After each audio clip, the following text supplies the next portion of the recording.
Kirk is a recent graduate from the University of Colorado, Denver, where he received a Bachelor of Arts degrees in film, theater, and television production, and an emphasis in philosophy, as we would expect.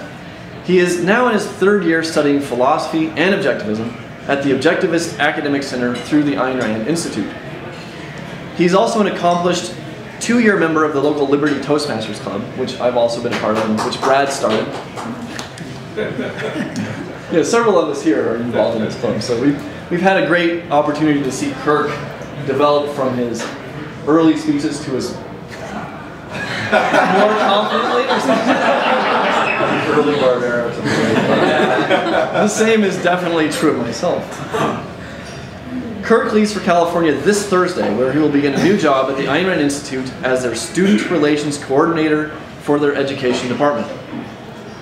Kirk wanted me to note that the views and opinions in this talk do not necessarily express or reflect the views or opinions of anyone else, including his future employer.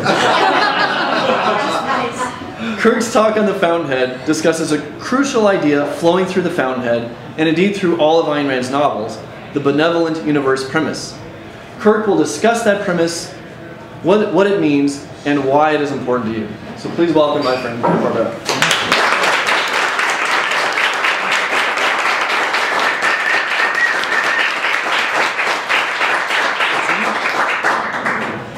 Can everybody hear me? Trying to. All right, in back. Thank you.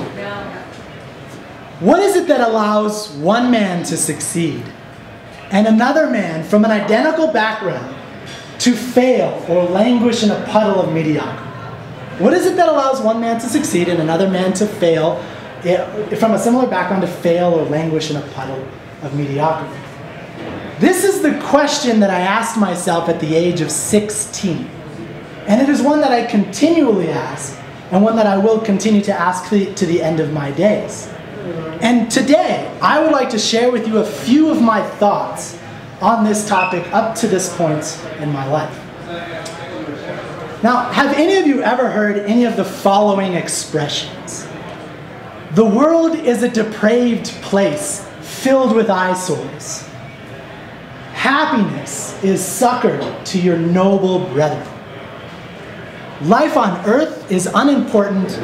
It's the hereafter which one should focus on. Man is impotent to the awesome power of Mother Nature. These expressions reveal a malevolent universe premise, a view that success, values, achievements are not possible to man here on earth. Man is doomed to rot and fail. His place is on his knees to an awesome power he cannot comprehend. His only hope is in receiving special favor from whoever might be in charge. Now, have you heard the following quote from a famous song, one of my favorite songs? If I had it in my power, I'd arrange for every girl to have your charms. Then, every minute, every hour, every boy would have what I found in your arms. Do anybody know where that's from? Any guesses? No, guys? It's Dean Martin's Everybody Loves Somebody Sometimes. If I had it in my power, I'd arrange for every girl to have your charms. Then, every minute, every hour, every boy would find what I found in your arms. Or how about the now cliche scene in a movie where the man sleeps with the woman of his dreams, and then the next morning he's jauntily trotting down the street, kissing old ladies, hugging everyone he sees, high-fiving everybody, buying laurels for little girls, throwing flowers, singing, dancing. These expressions reveal a benevolent universe premise, a view that success, values, achievements are possible to man. In the Dean Martin example, for instance, Dean Martin, he is in love, and what does he wish? That every man may have and feel what he is having and what he feels. These are the outward manifestations of the inner feeling of benevolence. Now, the malevolence in relation to the universe, the malevolent universe premise, implies a hopelessness in man's plight. because of a deeply ingrained view that this earth is nasty, evil, and man is incapable of coping. Now, the benevolent universe premise is not, as Ayn Rand has often said, is not that the universe smiles upon you. It's not that the universe is not a man who desires to arrange for every girl to have your charms. That's not the universe. The universe is neutral. On the broadest level, however, to see the universe as benevolent is to see yourself as a man, as capable, as able to control and pilot the ship of your own life in this world. It means having the knowledge to see yourself in 10, 20, 30 years having accomplished your goals. It means knowing that your mind has the power to not only project a vision of your goals, of your career, your love life, and even your physical body, but to bring those goals, those visions into reality. So I'd like to quote Ayn Rand in what she said on the benevolent universe premise. There is a fundamental conviction which some people never acquire. Some hold only in their youth, and a few hold to the end of their days. The conviction that ideas matter. That ideas matter means that knowledge matters, that truth matters, that one's mind matters. Its consequence is the inability to believe in the power or the triumph of evil. No matter what condition one observes in one's immediate background, one is unable to accept it as normal, permanent, or metaphysically right. One feels this injustice, or terror, or falsehood, or frustration, or pain, or agony is the exception in life, not the rule. One feels certain that somewhere on earth, even if not anywhere in one's surroundings or within one's reach, a proper human way of life is possible to human beings, and that justice matters. So, the purpose of an idea, such as the benevolent universe premise, is actually to orient yourself to the fact that in order to conquer reality, you must obey it, including the reality of one's nature, including the reality of man's nature. So for example, again, the benevolent universe premise does not mean that the universe smiles on you. It does not mean that the universe likes you. The universe is what it is. It just is. The universe is not conscious. You are. You are the entity which requires a view of your ability to succeed or fail. You are the entity which requires a view of your ability to succeed or fail. So, what is it that allows one man to succeed and another man from an identical background to fail or languish in a puddle of mediocrity?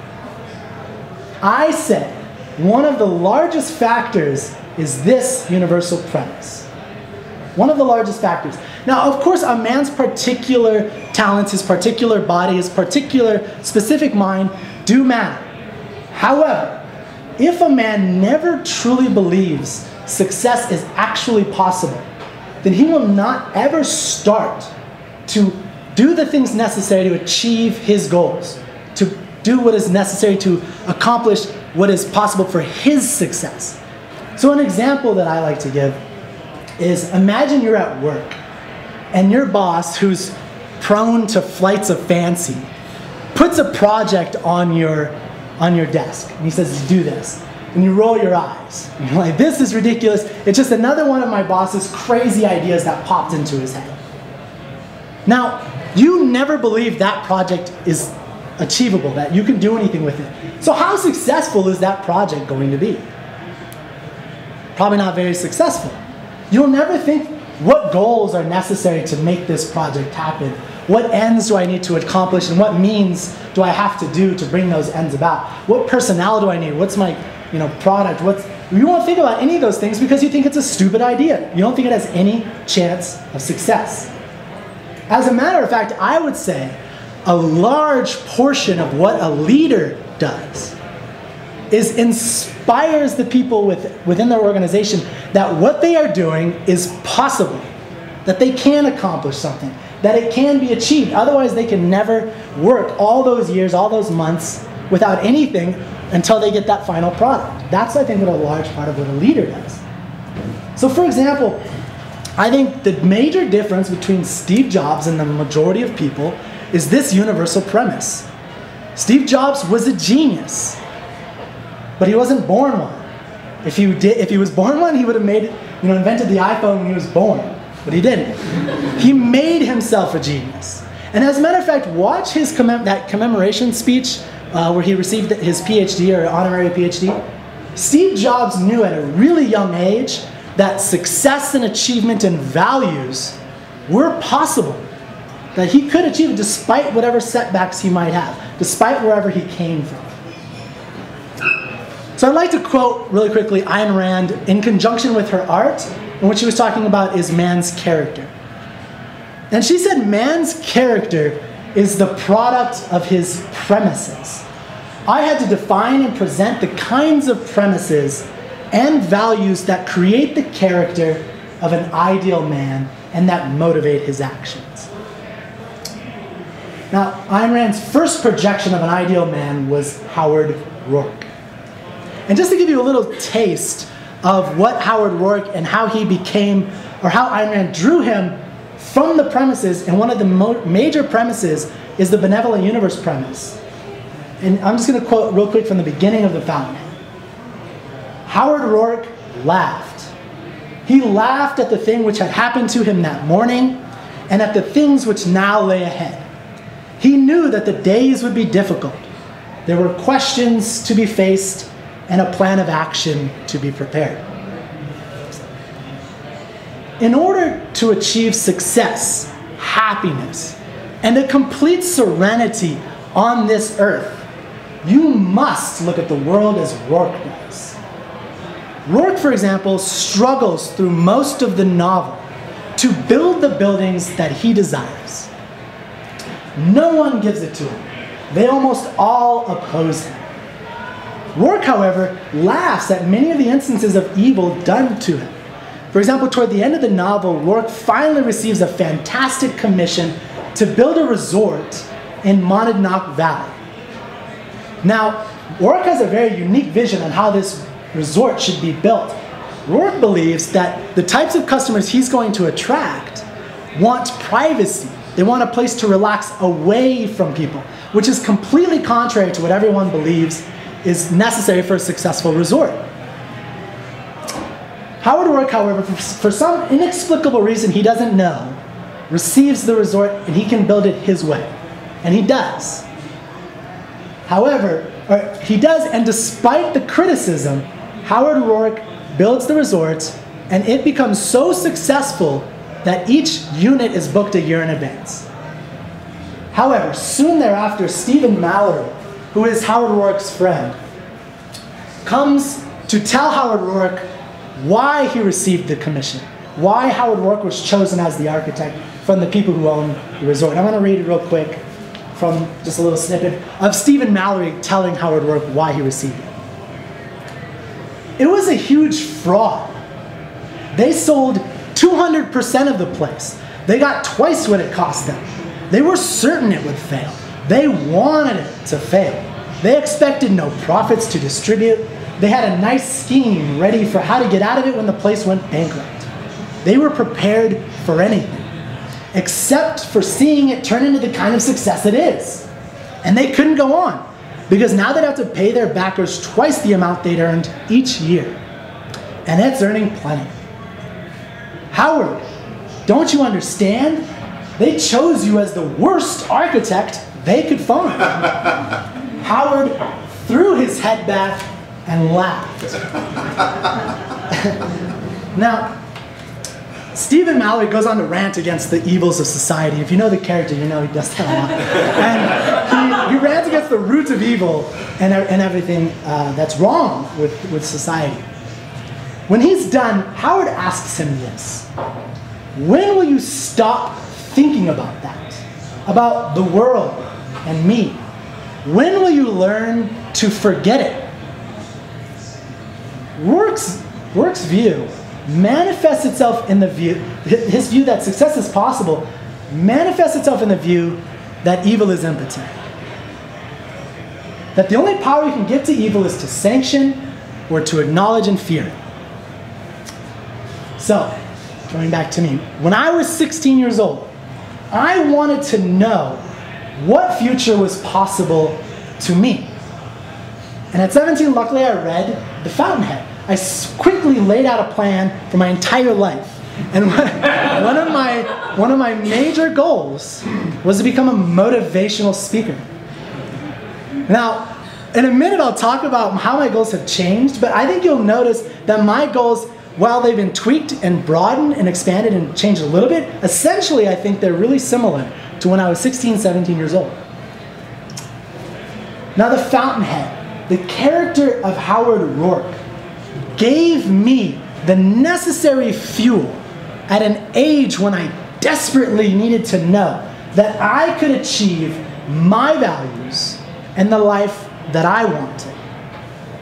The Fountainhead is a book which projects the malevolent and benevolent universe premise in such a stark, lucid, resonating fashion that you are instantly and continually struck by Howard Rourke's forward movement and Peter Keating's failure, as well as Stephen Mallory's languishing misery through most of the novel, and Dominique's destructive attitude.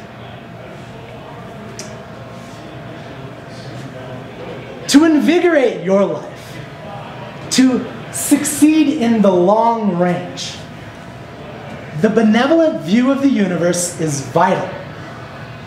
So if, like most of us, you have some elements of the malevolent universe premise, check your premises. And like the quote on almost every gym, the motto for most gyms, showing up is half the battle. Right? Once you committed to checking your premises, to questioning your views, to thinking about what goals are possible to you given your particular talents and desires, once you've started, then you can begin to achieve the values possible to you. So I'll use myself as the final example in this realm. Many of you know I've taken writing very seriously over the past 6 years. And in fact, some of you have read some of my writing over the 6 years will notice that my writing has improved dramatically. But I am far from where I want to be. I'm far from what I think is the best that I can do. As a matter of fact, this speech is based on an essay I wrote for the Ayn Rand Institute's former participants contest. And I won third place. Third. Now I've entered numerous essay contests. And I've never won anything. And I even entered one after this, and I never won. Never.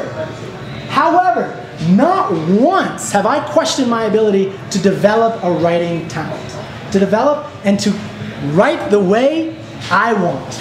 And in regard to fiction, my true passion, which I've kept primarily a secret for my own development purposes, I've improved week by week after writing screenplays, numerous screenplays, scenarios, short plays, feature-length plays, lots of different things, short stories. I've improved week by week, and I know, as Howard Rourke knows, that any worthy endeavor, any worthy value is a lifelong pursuit. It's not a one-time achievement. And I know, as Rourke knows, that success is possible, not inevitable. You have to make it happen. All of this, the Fountainhead gave to me at 17. And all of this, the donors to the Books to Teachers program are giving to young students all across Colorado and America. Now, it's true that not every single student who gets the Fountainhead is going to do what I did, of course. But to the degree that they do, and to the degree that many of them do take it, you are changing the world. You really are. And I implore you to continue your efforts. Okay, so in conclusion, I do want to say a last word since this is my farewell speech. I want to say a last little quick word about my future and all of you. as many of you know, as we talked, as Ari said, I am beginning an exciting new job at the Ayn Rand Institute in a week from today. And I'll be their student relations coordinator for their education department. And I just want to say a word on my goals. And I know that my goals of motivating, inspiring, and showing people how to live better, more purposeful, happier lives will flourish at the Ayn Rand Institute. There, I will work with individuals that I admire in the business of changing the culture. And of course, I will never stop writing. I will never stop writing. Writing is the spine of my life. But I want to say a real quick word on great thinkers and writers of the past who have worked with organizations in the business of changing the culture before, during, and even after their major writing career.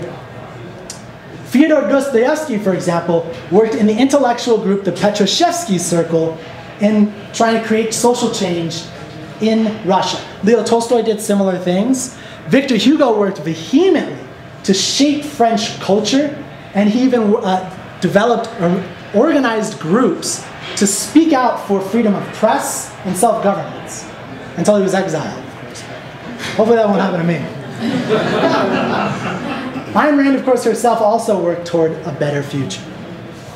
So this is my goal. This is my central purpose, if you will, or my overarching goals in life, and that is to help shape America's future, America's culture, through art and intellectual activism. To help shape America's culture through art and intellectual activism. And much of what I've learned in this last, intellectual activism, I've learned from many of you. So I'd like to close with a story from Victor Hugo. A story which I think encapsulates how I feel about all of you and how I hope some of you feel about me. And it's from Victor Hugo's most famous novel, Les Miserables.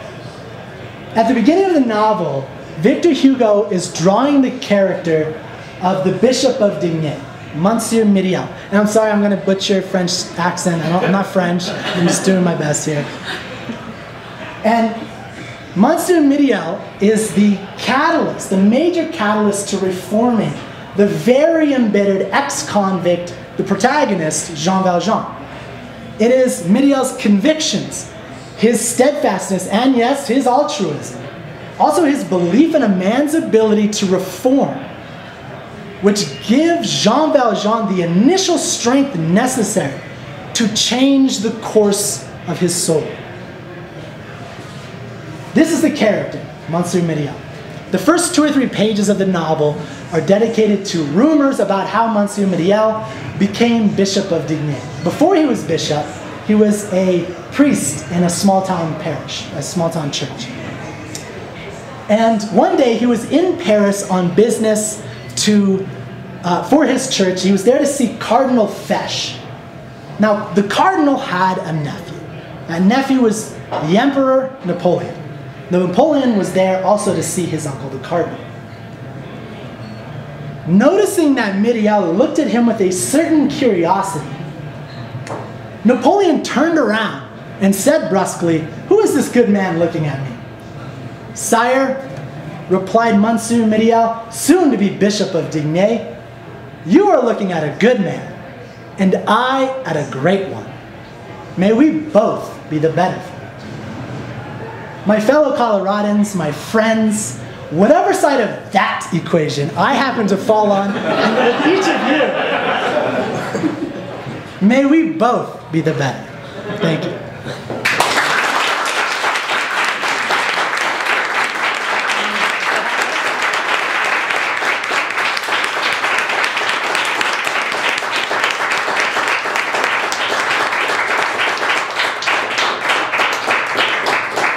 Well, those who fight for the future live in it today, and I think Kirk is a man of the future. If you want, we can do questions for 10 minutes or so, and then break if you need to leave, or if you want to order coffee and dessert, then that would be a good time for that. Is that okay with everyone? So, yeah, let's do a few minutes of questions then, if anybody has questions. If anybody has one. I want to feel silly if you don't have anything. Yeah. I have a question.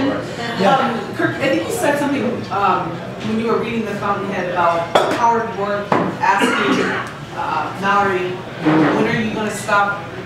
Yeah, when will you learn to forget it? To forget. When will you stop thinking about that?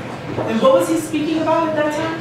Oh, Stephen Mallory rants about the evil of society. As a matter of fact, he shoots at it sometimes. And if you know the Fountainhead, he'll go off and shoot it, or try to. And but he is obsessed with the evils of society. And Howard Rourke is telling him, when will you stop focusing on that? When will you stop thinking about that? Because there are a lot of miserable things that a person has when all they focus on is the evil.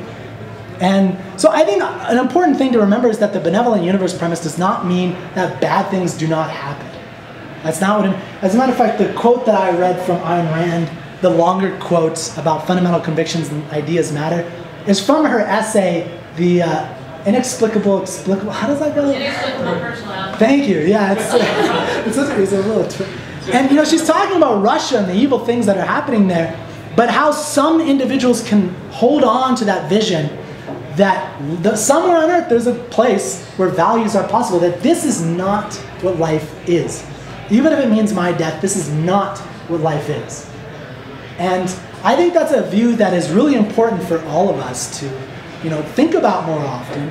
And it really was, I didn't think about that benevolent universe premise when I was 16, but I did seriously think when I was 16 about, what can I do with my life? What am I actually going to do? I was desperately wanting to know what type of thing I could do and what I could achieve. And the Fountainhead really, really helped. So yeah. That's it. Anything else? Yeah, Brett. Kirk, I love when people have big, hairy, audacious goals, like changing the world. Yeah. Well, thank you. In your new endeavor, what can we do to help you? Oh, wow. I think one of the reasons I wanted to give this speech is that you already are. Like, what you're doing is helping a lot. And I really wanted to stress, and I was hoping you would, without pointing it out, see that, not everyone that you donate a book to when they're 17 is going to turn out like me. I didn't want to put it like that. But to the degree that they do, you are making a difference. And I do think that this is an amazing program. And I think one of the things that will change the course of the culture is this program. I really think this is one of the fundamental things that can change it, because I am a big believer, and I think everyone here is too, a big believer of getting these young kids, these 14, 15, 16, 17-year-old kids, to at least question what their parents are telling them. That at least question what they're hearing in church. To have another view. Because they don't get another view. And most kids don't get, fundamentally, they don't get other views. And so it's really important to continue doing what you're doing. And I wanted to give this, because this is 10 years after, or 9, 10 years after I read The Fountainhead. So you're not going to see it happen right away. So you have to understand, it could be 10 years before someone else gives a speech like this, or whatever. It could be 10 years before stuff like that happens. But it's worth it. You have to look to the future. You can't just think about, okay, I put this much money for it, and I'm not getting anything out of it. Yeah, that's the thing about changing the culture, is it takes a long time. And you guys are doing it. And I admire what you guys are doing. I'm very proud to have been a part of FRO and all the things that I did with the campus club, which you guys really helped a lot with. This is a great, great organization. It really is. Anything else? Okay. Well, thank you guys, and say goodbye before I leave.